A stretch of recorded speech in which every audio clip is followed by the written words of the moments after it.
We're smooth, 98.1 FM, 29 minutes before the start of the hour, 8 o'clock. It is still for us to get in the newspaper headlines, and it's called Freshly Pressed on Smooth 98.1 FM.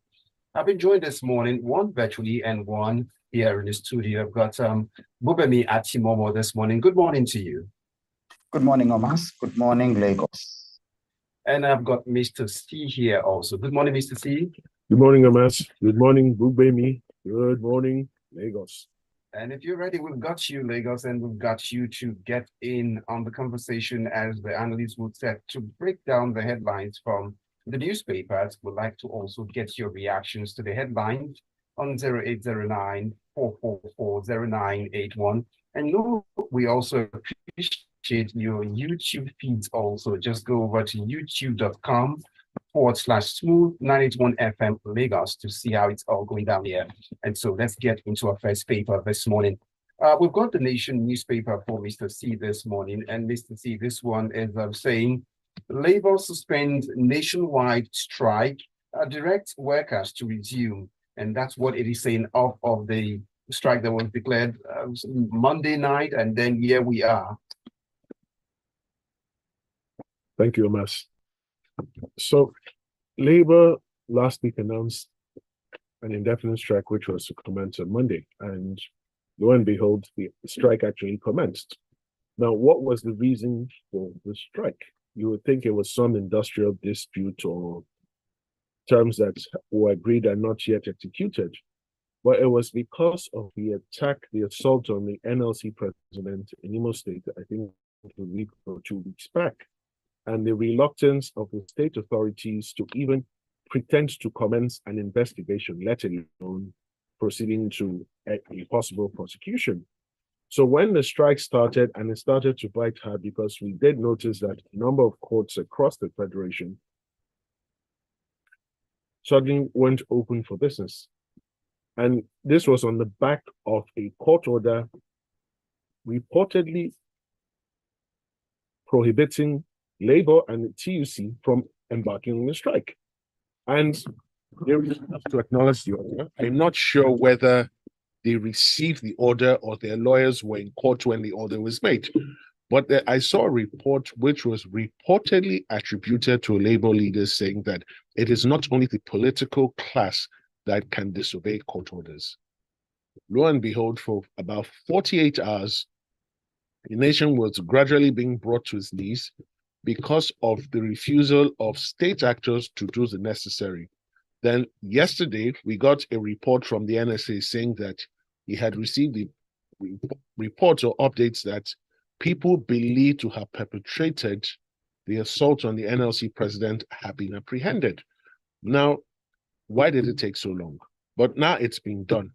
Having apprehended them, are we even sure the right people were apprehended? Or did they just round up in their usual manner any unlucky or unfortunate gathering of young men and put them together and say that you are the perpetrators of the crime?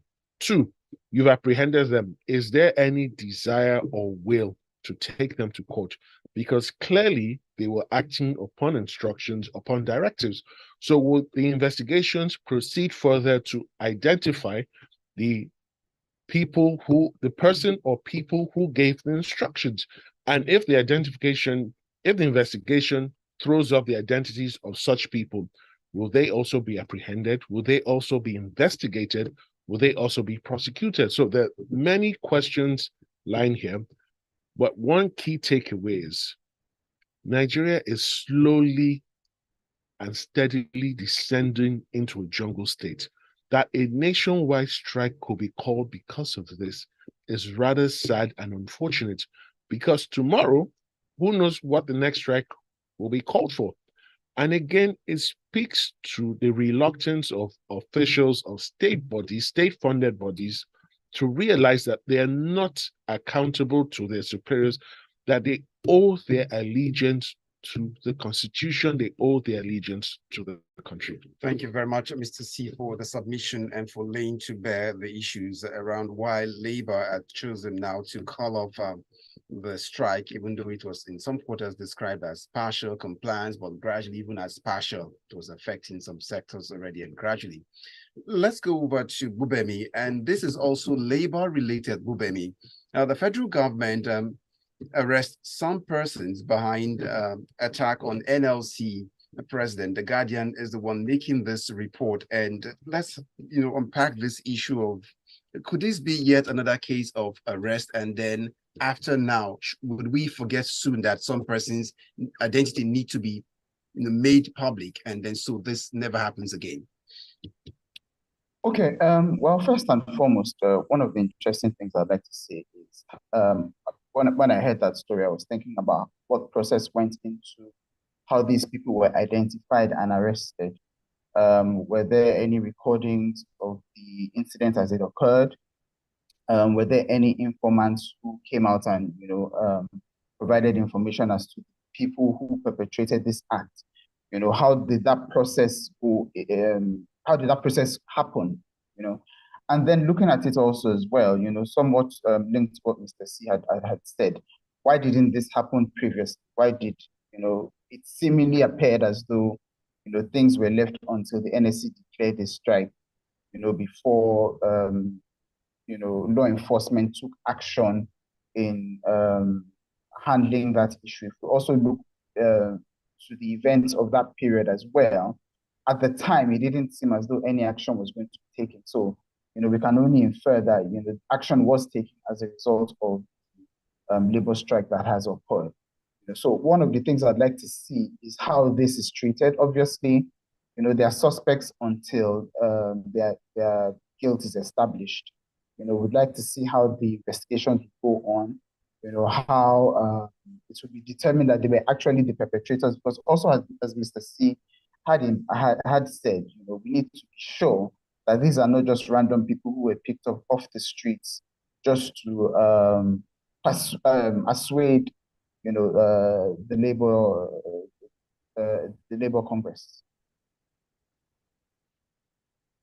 All right, thank you. I'll still stay with you, Gbubemi, to help us unpack, because then you've raised a point there. I hope this is not because we need scapegoats for this offense to appease the gods of labor that we are having this statement come across now that arrests have been made. Well, the days ahead would help us unpack and understand what's really happening. But then strikes being called off and negotiation continues. Still help us look at the Daily Post newspaper this morning, Gbubemi, and this one is saying policy alert alleges illegal foreign loan by Ondo state government carpets the state assembly. That's what the report is saying.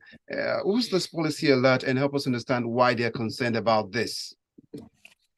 Okay, so the policy alert is a civil society organization that operates within the Niger Delta, and they basically act to promote fiscal and ecological justice within the area. Typically, they look at the effects, the effects and the actions of governments and corporate bodies around the Niger Delta with respect to ensuring fiscal probity and all of that within the region. Now, what they have now alleged is that the Ondo state government took a foreign loan to the tune of 719.36 million naira, and that the process behind the taking of that loan did not go through the State House of Assembly. So state houses of assemblies exist to represent the interest of people. And one of their mandates is that in such a situation where a government decides to take a foreign loan, they need to be able to look into it to determine that that loan is actually required. They also need to look into it to be sure that repayment is proper repayment planned, and also ensure that the processes behind the seeking of the loan and the receipt of the loan are properly, due process is properly followed. So what Policy Alert has now alleged is that all of this didn't take place. They haven't exactly cited their sources. All they've said is that they haven't seen any evidence to prove that the State House of Assembly sat down to deliberate on this okay. Loan. Well, the point is made already. Thank you very much. But then, okay, so the question now is, like from your submission, you had said the function of the assembly is that they should be the representative oversighting this kind of appropriation going on behalf of the people of the state. So were they on vacation or were they sleeping when this happened? Where were they?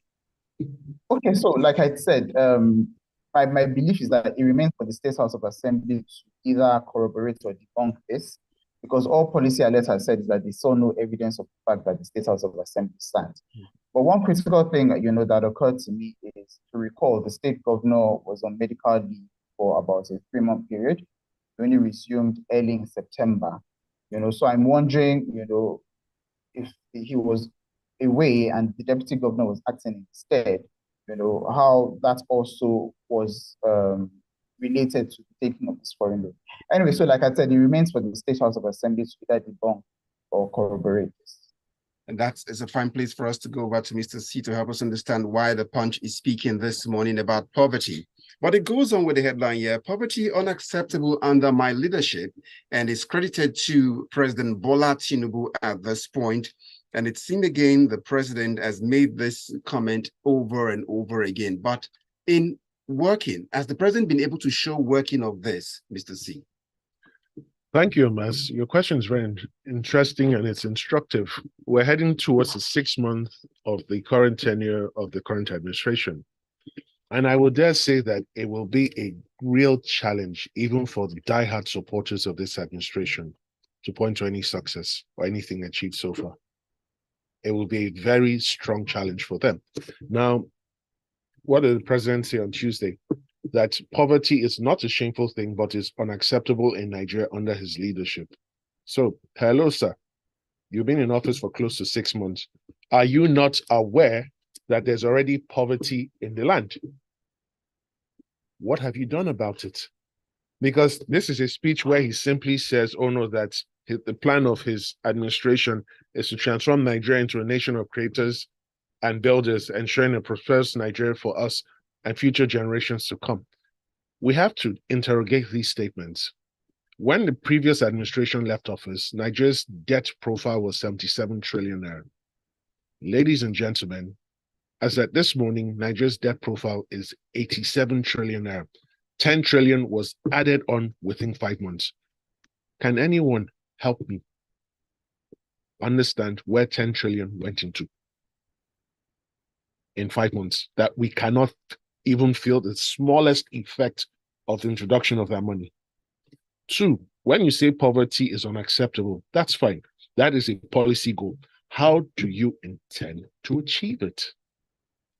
Radio silence. What are the programs you're putting in place to ensure that this poverty will not be acceptable under your administration? All we continue to get are declarations of intent, or we're going to do this, we're planning to do that. There's no statement as to we have started. And it is truly sad and regrettable, because the slogan of this administration was renewed hope. I dare say the first 6 months of this year, it has been anything but renewed hope. All right, Mr. C, let's move away from poverty issues and get over to premium times, where Gbubemi would help us unpack the issues here. Why the Economic and Financial Crimes Commission, EFCC, is issuing a stern warning to those who have a knack for getting into where the props of the EFCC for skit making. They would not take it lying low, is what they are saying. But speak to us why it seemed like every time this is not the first time they've issued it, and why the civilians also, well, skit makers, creatives are caught up in this. Is there some way we can iron this out, knowing that even the army, some videos going viral of the army now, they're also, army personnel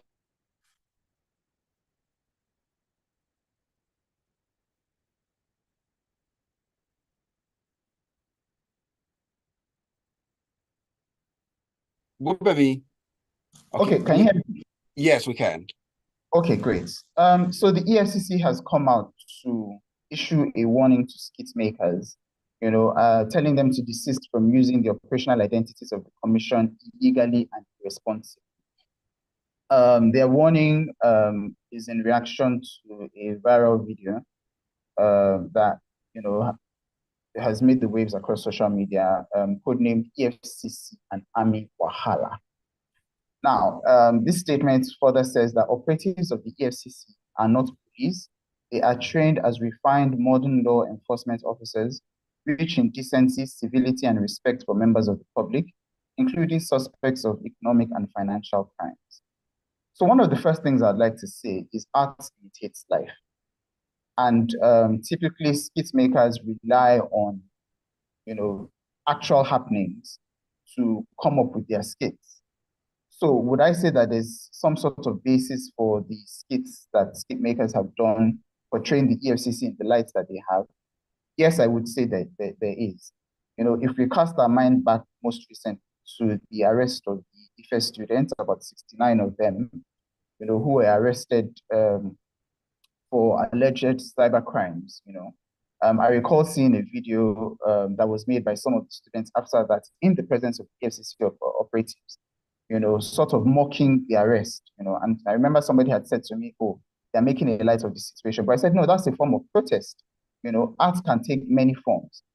So for me, if we look at how the EFCC has operated in the recent past, I think that is what we should focus on rather than on the skits. So for example, the manner in which they have gone to arrest people, for example, does not prove that they are civilized, does not prove that they're decent. The manner with which they have paraded suspects against the extant laws that require that you do not parade people until proven guilty is also not a proof that they are decent. So these are some of the things I believe that they should look at rather than focusing on skit makers. Mr. C, yeah, Mr. C, I'd like you to speak to the legality of this. As for people to get to wear the props, what does this say about the image of the organizations involved, the army, the EFCC, the police, being used for skits? Okay, so let's start this way. Under the Armed Forces Act, it is a criminal offense to wear the uniform of any of the forces if you're not a member. So it's been criminalized. However, with the EFCC Act, I do not remember seeing any provision or clause that criminalized the use of their or the depiction of their outfits in any material. So, but here's the bigger thing. These things are not hard to, you can make them yourselves. You don't need to go to the shop. You just get a still picture. You can find the material of the fabric and you can print it yourself. However, here's the thing, right? Even in civilized countries, let's take New York. We're civilized, Mr. C. Okay, in different societies. Okay. No, because when you say we're civilized, we can have a whole day's discussion. Yes, yeah. Let's take New York City. You can walk into a shop and get a New York Police Department shirt. You can get the uniform. You can pay for it and you can get it. Now, does that mean they do not respect the NYPD? Certainly not. Now, our organizations here, have you always conducted yourself properly? No. But does that justify the use of your materials in skits? No. What I would expect organizations like the EFCC and the Army to do is, you have a communications department or a communications unit. Call some of these skit makers, the ones who are creative and quite intelligent, create skits that put your organizations in favorable light, rather than complain about the ones who don't do it. Okay, but then before I let you go now, the question again is there a procedure where even one can seek for approval to get to wear this kit if need be? So of course, so you approach your organization through the public relations or communications unit. You present your proposal, it's passed up through the chain of command, and if it's approved, they will then even guide you on how to do it properly so that when it comes out, they have no objections. All right, let's go back to Gbubemi once again. Help us understand this next one from the business day. This one is saying Kogi APC is demanding the governorship candidate of the People's Democratic Party, PDP's arrest for cybercrime in the Google poll over a statement he made on live TV saying how he got some of the facts in his possession. Okay, so the director of Media and Publicity Campaign Council has alleged that Dino Melaye publicly confessed on television to quote unquote hacking the INEC servers and having access to the INEC information. And as a result of that, they have said that he should be arrested and prosecuted. So I think that there's usually a process by which these things should follow. Unfortunately, I haven't seen that video. I searched for it, I didn't find it, so I cannot say for sure that he actually did say that. But I believe that there are two things that should be done. One, there should be an investigation to determine if he actually did say these things, and if he did say these things, then we need to determine whether he actually did do these things. So the ball is in the court of the law enforcement officials to carry out the necessary investigation.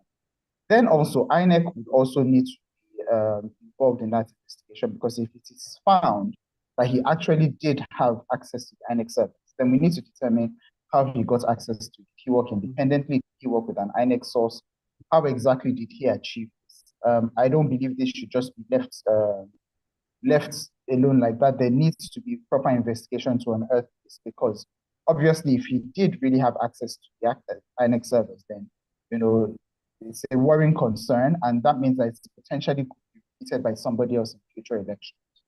All right, let's get Mr. C. The back end of INEC and the implication is something I would like you to speak on in a bit. So I like the listener to know they can be part of the conversation. It's freshly pressed, reacting to any of the headlines we're treating, and we're picking up the headlines, the reports and the reactions from the listener shortly. So make sure yours is one of those, also on 0809-444-0981. The back end of INEC. Doesn't this have an implication for someone to have an access to it? So, assuming the story was even true, yes. Now, he has a back end into the server and he lost the election. Let's be serious in this country for once, though. How do you have a back entrance into the server and you don't even come second, you come third, or something ridiculous? So politicians here, and even I dare say public officials, make a lot of reckless statements, absolutely no proof. And you see it trickle down into society. People just get up, make all sorts of statements, and when challenged, cannot provide the proof. Now, remember, he's from the opposition party or one of the opposition parties. How is it that a member of the opposition party seemingly or supposedly has access to the back end server, but no member of the ruling party has? Let's be serious. Now, Mr. C, let's drift on now to defecation matters, even though if that doesn't offend your breakfast this morning, we speak about it. So this headline from the Vanguard newspaper here speaks about Nigeria needing 669 local governments to become open defecation free, according to UNICEF. So it just tells you of the 774, still we've got a whole lot to do. So what does it say about us and defecation? Thank you, Mas. What this story says is the average Nigerian is an extremely dirty human being. There are 774 local governments. Only 105 are open defecation free. That is less than 13.6%. 669 are yet to become open defecation free. Now, what I wish the story did would have been to provide more details on where the 105 local governments that are open defecation free are located. Now, why do I say the average Nigerian is extremely dirty? If you've ever been in traffic, you just see a bottle fly out from a moving vehicle, drop on the floor. You see food wrappers, all sorts of things onto the road. And it makes a reasonable mind to pause and think, is this how you litter your homes? Then drive around certain streets, drive around certain roads. Extremely dirty and filthy conditions. You find people openly urinating all over the place. And it speaks to the mindset. It tells you that as a people, we're not yet educated as to certain basic responsibilities and obligations we owe ourselves. So look at the mountain of refuse, plastic litter all over the place. How do we solve this?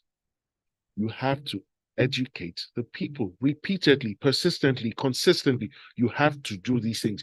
If you do not do these things and you do not provide public amenities where they can relieve themselves, we will continue to dream and hope that we'll become open defecation free. Moving away from defecation this morning, let's speak on inflation as it would affect even if they would have something to pass out eventually when they go to defecate. Speak to us on this one, Gbubemi. The Punch newspaper, Nigeria's inflation surges to 27.33% in October. If you can do this in a minute, messages are waiting already. Basically, things aren't getting better. That's the situation. Things are getting worse. Tougher for the people. We expected, with every new government, you expect some sort of positive change. It doesn't appear as though we're seeing any of that anytime soon. Inflation has been on the rise. Basically, things are just getting worse. Things are getting more expensive. It's not as if people are earning more or there are increased safety nets, welfare Yes. provision for society. So that's just it in a nutshell. Whoa, Gbubemi says, brace up for hard days ahead on a Thursday morning. So a quick one Summary. before you read. So this current administration has been in office for close to 6 months. And inflation has been growing month on month for the past 18 to 24 months, meaning that in the 5 or 6 months of this administration, we're yet to see any renewed hope. Just putting that out there. Okay, so Tonya would come in with a message from Lagos Metropolis saying, well, how can Mr. C say Nigeria is slowly and steadily descending into a jungle state, and when Nigeria is there already and has been there for some time? The only difference between Nigeria and a state is the built-up environment is what it has to say about that. Ayos message _ Lagos will come in. It just goes on reacting to the Labour story. Labour humiliated QED. End of story for Ayo. That's what she has to say. I've got Peter from First Stack who's got a message in here for us. And he says, it's a shame that the strike was called just because Ajaero was beaten and boom, they called it off because the perpetrators were arrested. Nigeria goes on, mentioned again, jungle state. It's a shame politicians have turned us to fools, but they are the fools because we know their moves. And then comes in a message from Ajayi Olonilua saying the supposed arrest of some persons in connection with the attack of the NLC president is an afterthought. It is definitely to find some scapegoats to appease the NLC as a result of the strike action. Ajayi Olonilua sent in that one. And then I find this one in here. Get your name, Papi. Hello, Mr. C. The 10 trillion matter tire me. Make we just they play. Papi sent in that one.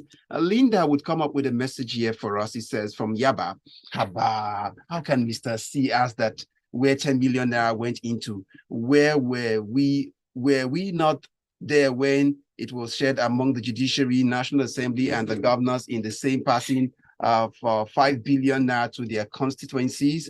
Moving on to Matthias's message from Agor Palace. This one here states, the countries you mentioned do not abuse the forces uniform. It is called, this is Africa. Nigeria, we are only known to abuse anything and everything. It's illegal. It is illegal. Let's not compare to justify. Matthias from Agor, what they're talking about using of the uniform for skits. I've got Dakbo. The President should stop, please. All these bragging about poverty not being acceptable under his eye watch, and should please kindly face the issues on ground by performing action speaks louder than words, and leadership isn't a ceremonial, but an implementative office. It's not about rhetorics. Then I would have one more message in. I've got Tayo's message. It's called impersonation. EFCC should enjoy that skit. It's a vivid dramatization of their standard operation. The lady in police uniform that botched the singing of national anthem in Imo State isn't a police officer. Things happen. It's just how they respond differs. Moving on. Rexy from Surulere will tell me this one says, Nigeria's oil output has almost doubled in the last 6 months to about 1.7 million barrels per day. That's an economic achievement of this government, Mr. C, if you don't see it. That we are not wasting resources on fuel and dollar subsidies are also key decisions that are plus for the economy. Then would come in a message from James. Our military and paramilitary should first of all realize that it's not a uniform that makes you a soldier, just as it is not a word coat that makes someone a doctor. Trying to muzzle skit makers is as good as curbing free speech and expression. James from Asaba. Then comes in Dan Okudwa, barrister. Dino Milaya has always been a Nollywood comedian in his actions and inactions. Let's ignore him. Dan Okudwa from Igondo. Then I would find a message from Dr. I. It says, the obsession of the military and security forces with their uniform, while ignoring the massive security failings in Nigeria, is vexatious. Where are all the extrajudicial killings, kidnapping, prison breaks, and bank robberies, etc., perpetrated by skit makers? Mediocrity is now officially a policy in the country. Okay, I see Philip's message from my papa. I see Shegun's message, and I see this one also from someone trying to get your name. But thank you, Damilola, for all the messages. Thank you, Gbubemi Atimomo, for your time this morning. And I say thank you also to Mr. C for your time. Thank you for having me. And thank you to everyone who sent in messages and to those who also listened. Let's do it again tomorrow. Good morning. My name is Omatseye Atsenuwa.